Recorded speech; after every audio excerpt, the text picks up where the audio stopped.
From government college university Faisalabad. आज का जो मेरा टॉपिक है, मैं बताऊँगी विटामिन बी7 के बारे में, जिसको जो है वो बायोटिन भी जो है वो कहा जाता है। और आजकल जो है मोस्टली बहुत सारे जो है वो देखा जाता है कि इस विटामिन की डेफिशिएंसी की वजह से बहुत सारे सिम्पटम्स जैसे शो होते हैं। लाइक अगर हम बात करें, स्किन जो है वो ड्राई होना स्टार्ट हो जाती है, बाल जो है उनकी डिकलराइजेशन होना स्टार्ट हो जाती है, उनकी ब्रेकडाउन होना स्टार्ट हो जाती है, और इस तरह देखा जाए तो नेल्स जो है वो ब्रिटल होना स्टार्ट हो जाते हैं। तो ये क्यों होता है? ये ड्यू टू द विटामिन बी7 जो होता है उसकी डेफिशिएंसी की वजह से होता है। नो डाउट और भी बहुत सारे विटामिन जो है इसमें इन्वॉल्व होते हैं। लाइक अगर हम बात करें तो इसमें जो है वो प्रोटीन का भी बड़ा रोल होता है इसमें, और इसके अलावा डिफरेंट जो है वो आ जाते हैं, आयरन वगैरह भी। लेकिन उसमें से जो है एक ये विटामिन भी जो है इसमें इन्वॉल्व होता है। सबसे पहले अगर हम बात करें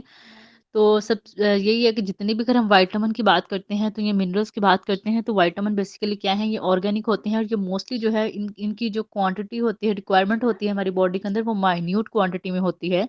और ये हमें थोड़ी सी क्वांटिटी में चाहिए होते हैं। और इनका काम क्या होता है कि इन्हें हमारे एज बॉडी के अंदर एज अ को एंजाइम के तौर पे काम करना होता है, एज अ को फैक्टर के तौर पे काम करना होता है। ठीक है, हमारे एनर्जी साइकिल्स को स्टार्ट करने के लिए। इस तरह अगर हम बात करें तो ये जो विटामिन बी7 था, जिसको बायोटिन कहा जाता है, आजकल इसके मार्केट में सप्लीमेंट भी काफ़ी अवेलेबल हैं, बायोटिन प्लस के नाम से आते हैं। बहुत सारे लोग जो है इसका यूजेज करते हैं, लेकिन ये भी डिपेंड करता है कि किसको किस फॉर्म में जो है यूज़ करना चाहिए और किसकी रिक्वायरमेंट है, किसकी नहीं है। ऐसे हर किसी को जो है वो कोई भी सप्लीमेंट जो है वो उसको यूज़ नहीं कर लेना चाहिए, बल्कि उसको अपने फिजिशियन से कंसल्ट करके, किसी भी जो डॉक्टर वगैरह से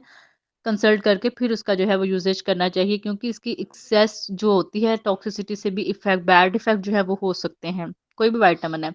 इसी तरह अगर हम बात करें तो ये जो विटामिन बी7 है, जिसको बायोटिन का नाम दिया जाता है, इसको विटामिन एच भी कहा जाता है। कुछ पहले जो रिसर्चेस में जो था, कुछ स्टडीज की हिस्ट्री में जो था वो याद जाता है। कुछ जो साइंटिस्ट थे उन्होंने जो था वो जब इसको डिस्कवर किया, किसी ने कुछ जो है इसको को एंजाइम डब्ल्यू का नाम दे दिया, कुछ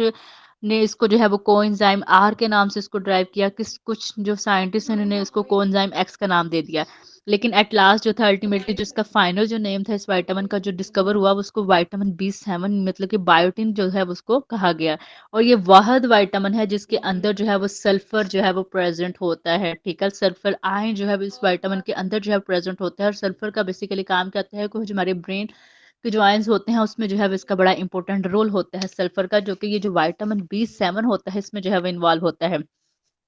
अगर हम बात करें कि विटामिन बी7 जो है इसका बेसिकली रोल क्या होता है, इसलिए हमारी बॉडी के अंदर जो है वो कैसे जो है वो इवन कि अगर हम देखा जाए, बहुत सारे अगर हम देखा जाए तो ये जितने भी विटामिन्स मिनरल्स वगैरह होते हैं, इनकी रिक्वायरमेट जो होती है ये हमारी बॉडी के अंदर जो है माइन्यूट होती है। इवन कि ये जो मिल्क के अंदर भी होता है, योगर्ट के अंदर भी होता है, और ये इसका जो प्रोसेस होता है, ये जो इसकी अगर हम बात करें हैं कि घी के अंदर जो है वो प्रेजेंट होता है। तो ये जितने भी हमारे विटामिन, जैसे अगर हम देखा जाए तो जैसे विटामिन बी2 का मैंने बात की थी कि राइबोफ्लेविन था, उसमें वो हीट सेंसिटिव होता है ना। ठीक है, अगर हम उसको दूध को अगर हम मतलब कि बाहर रखते हैं 2-3 घंटे के लिए, अगर हम अंडर सनलाइट अगर हम रखते हैं, तो उसका जो राइबोफ्लेविन होता है वो 20% जो है वो डिस्ट्रॉय हो जाता है, अंदर से कम हो जाता है। इसी तरह अगर हम बात करते हैं विटामिन बी7 की, ये जैसे देखा जाए तो ये मक्खन के अंदर जो है वो प्रेजेंट होता है, देसी घी वगैरह के अंदर विटामिन बी7 जो है। ठीक है, तो इसके अगर देखा जाए तो ये बहुत ज़्यादा जो है, ये विटामिन जो होता है ये बहुत ज़्यादा सेंसिटिव होता है। और अगर देखा जाए तो ऑक्सीडेशन जब होती है, ठीक है, जब भी किसी मक्खन वगैरह के अंदर जब ऑक्सीडेशन हो जाती है तो वो एक पॉइजन जो है वो बन जाता है। ठीक है, लेकिन नो डाउट अगर जो है वो उसमें थोड़ी सी जो है वो, अगर फॉर एग्जांपल अगर किसी ने जो है वो देसी घी वगैरह जो है जैसे बनाया है मक्खन से, जो है वो देसी घी जैसे वो ओब्वियसली बॉयल वगैरह करके जब देसी घी बनाया जाता है, तो अगर उसको जो है वो, अगर वो 2 से 3 हफ्ते अगर बाहर रहता है, तो अगर गर्मियों में सीज़न में देखा जाए तो थोड़ा-सा जो है वो अंदर से पानी-पानी जो है वो इकट्ठा होना स्टार्ट हो जाता है। तो उसमें बेसिकली उसकी रीज़न क्या होती है कि उसमें अगर देखा जाए, जैसे कि अगर समर गर्मियों का सीज़न है, अगर हमने इसको बाहर रखा है 1 वीक तक, जो है उसका जो देखा जाए तो उसका थोड़ा कलर आना स्टार्ट हो जाता है। अगर उसको बाहर रखा जाए तो उसमें थोड़ा-सा चेंजिंग आना स्टार्ट हो जाती है। तो उससे बेसिकली होता क्या है कि उसमें जो है वो फैटी एसिड जो बॉन्ड्स होते हैं वो जो वोलेटाइल होते हैं उसके अंदर वो ब्रेक होना स्टार्ट हो जाते हैं। ठीक है, ड्यू टू द ऑक्सीडेशन। ठीक है, और जिसकी वजह से मोस्टली होता क्या है कि वो नो डाउट उनकी जो है वो शेल्फ लाइफ, न्यूट्रिशनस वैल्यू उनकी सेम होती है, सिर्फ उनके टेक्सचर के अंदर चेंज आता है देसी घी के। थोड़ा-सा उसका कलर के अंदर चेंज आता है, वो क्यों आता है? क्योंकि उसमें फैटी एसिड की ऑक्सीडेशन हुई होती है और वो जो थोड़ी-सी, जैसे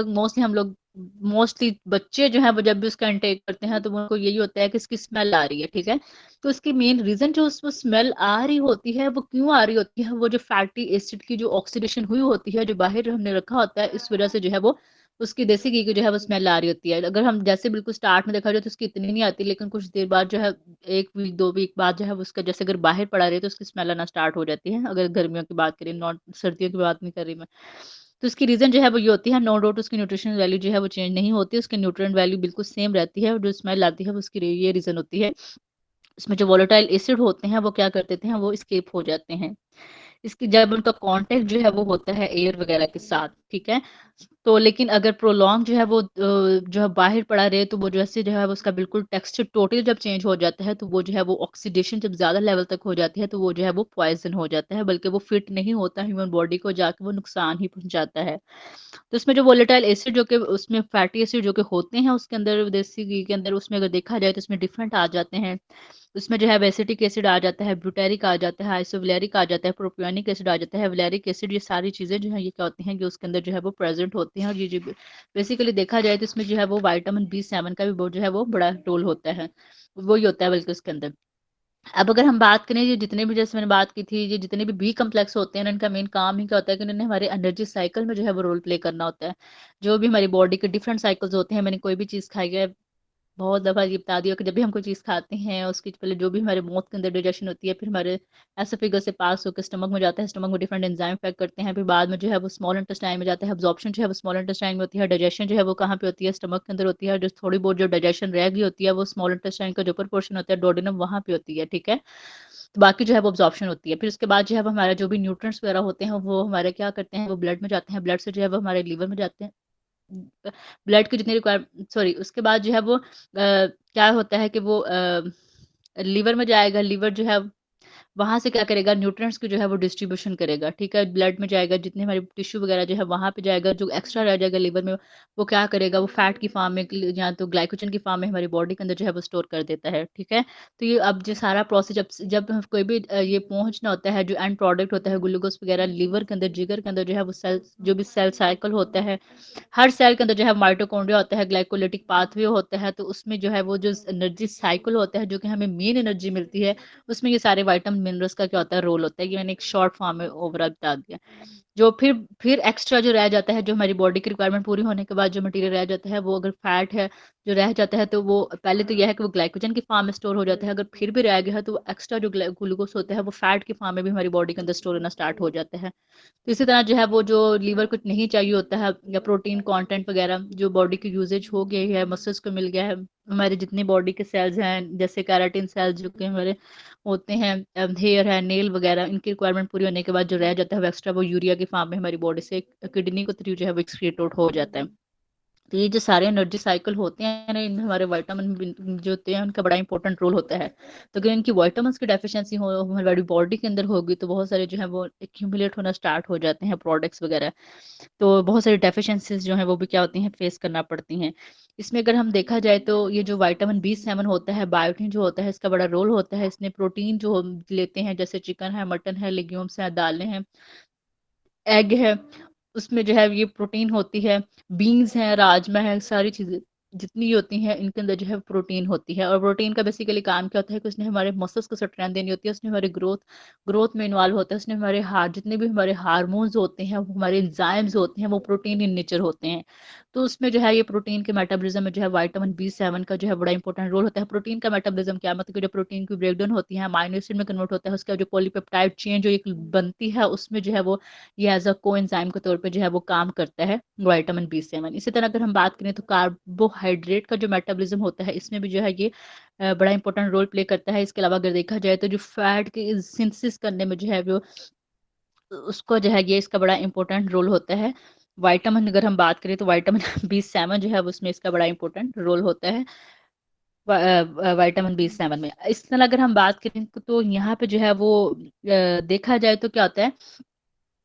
कि हमारे जो है बेसिकली होता क्या है कि जब बहुत ज़्यादा ड्रग्स वगैरह, जैसे अगर हम बात करें तो जितने भी विटामिन मिनरल्स वगैरह होते हैं ना, उनकी तो अब्जॉर्प्शन जो है वो हमारे स्मॉल इंटेस्टाइन में होती है ना, तो बहुत सारे लोग जो बहुत ज़्यादा एसिड ड्रग्स का इंटेक करते हैं, जो भी कोई भी non steroidal anti inflammatory drugs हैं या बहुत ज़्यादा ड्रग्स के इंटेक डेली बेसिस पे इंटेक करने की वजह से क्या होता है, क्या है कि जो हमारे गट के बैक्टीरिया जो होते हैं ना, जो बेनिफिशियल बैक्टीरिया होते हैं, वो डेड हो जाते हैं, ठीक है। तो इसमें से बेसिकली अगर हम बात करें, जैसे मैंने बात की थी कि जो भी हमारे जो लाइव बैक्टीरिया होते हैं वो हमारे योगर्ट के अंदर होते हैं, ठीक है।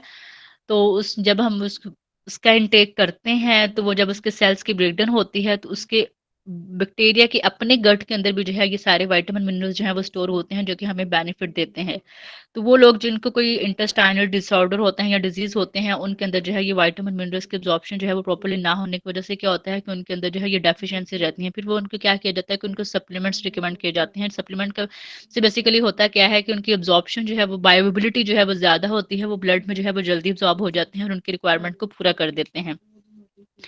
तो इसी तरह अगर हम बात करें विटामिन बी, अगर हम 7 के अकॉर्डिंग देखा जाए तो विटामिन बी 7 जो है ये सबसे ज़्यादा, जैसे हमारा जो है वो बहुत सारा जो है वो ट्रेंड बना होता है लोगों का कि जो जिम है या कोई वेट स्ट्रेंथ वेट लिफ्टिंग वगैरह वाले जो लोग ट्रेनिंग वगैरह करते हैं, तो उनका होता है कि आपने जो है वो कच्चा अंडा खाना है, जो कि आपको जो है वो प्रोटीन देगा, बहुत ज़्यादा रिच सोर्स देगा, नो डाउट। अगर हम देखा जाए तो ये जो हमारा ये जो अगर देखा जाए तो अंडा जो होता है उसके अंदर जो है प्रोटीन तो होता है, लेकिन उसके अंदर जो है वो एक जो है वो उसके अंदर जो है वो अंडे के अंदर जो है ये एविटीन भी प्रेजेंट होता है और इसके अंदर जो है वो बायोटीन भी प्रेजेंट जो है वो होता है, ठीक है। तब सॉरी, गर्ड के अंदर जो है वो हमारा क्या होता है कि एविडिन होता है और अंडे के अंदर जो है वो बायोटीन जो है वो, सॉरी, अंडे की जो प्रोटीन होती है उसको कहा जाता है एविडिन, ठीक है। और गर्ड के अंदर जो है वो बायोटीन जो है वो प्रेजेंट होता है। इसमें बेसिकली होता होता क्या है कि जब हम रा फार्म में जो है जब रा फार्म में खाते हैं ना, तो वो क्या होता है कि वो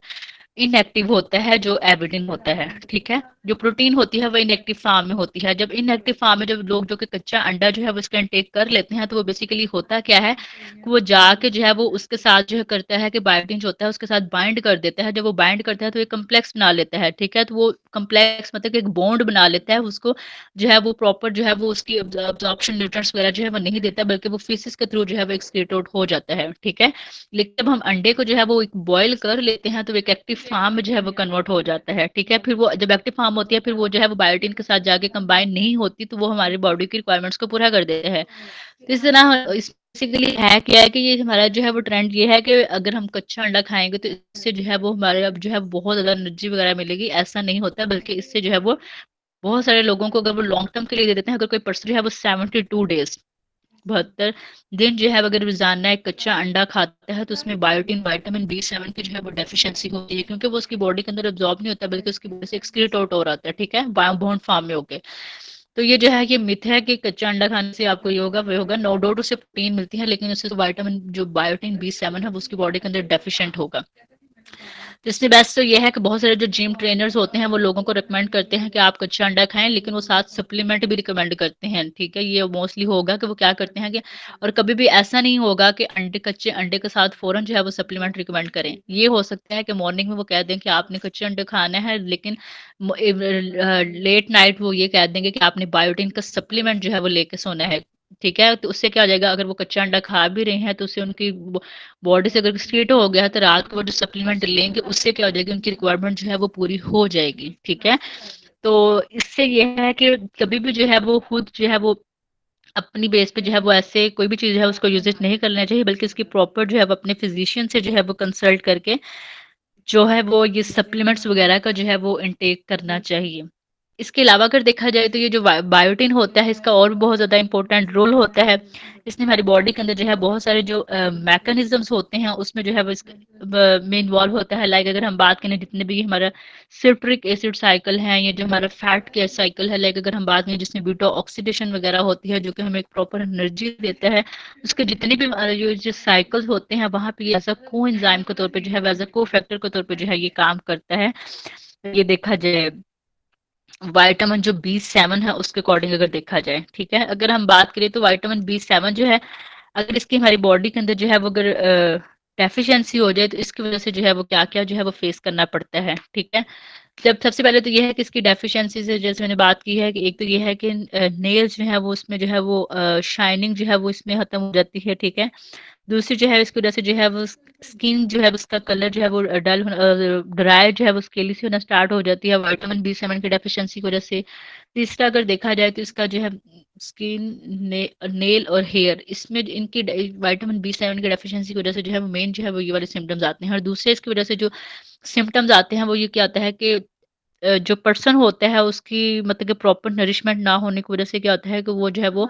मोस्टली जो है वो अंडरवेट होता है, उसमें न्यूट्रिएंट की जो है वो अब्जॉर्प्शन नहीं होती प्रॉपर्ली। जैसे मोस्ट लोग जिनको इंटेस्टाइनल डिसऑर्डर वगैरह होते हैं या कोई स्टमक वगैरह इशू होता है उनके अंदर जो है ये सिम्टम्स होते हैं, ठीक है।